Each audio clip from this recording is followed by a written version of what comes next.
Hello and welcome back.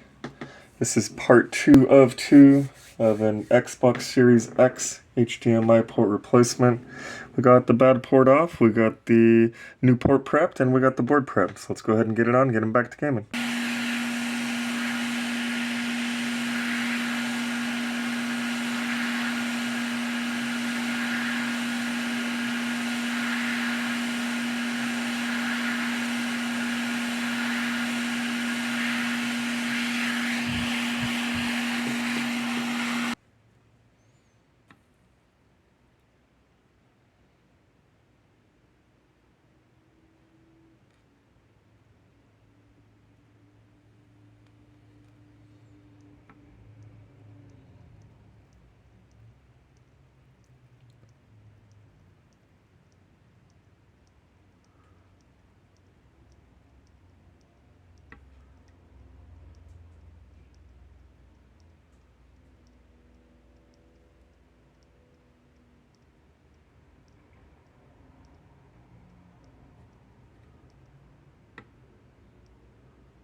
That's the final outcome on the post, and that's the final outcome on the pins. Passed the tweezer test, it's bolted up in tester.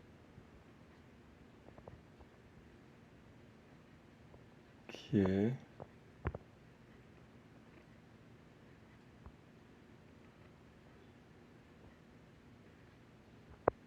Alright. Hey, there we go. We're back in action. I was a little concerned because there were 2 pads I had to salvage. Thanks for tuning in. Be sure to like, subscribe, and comment. New videos dropped every Sunday. The store is almost complete. Membership's now available. Be sure to hit the bell notification so you don't miss any new videos.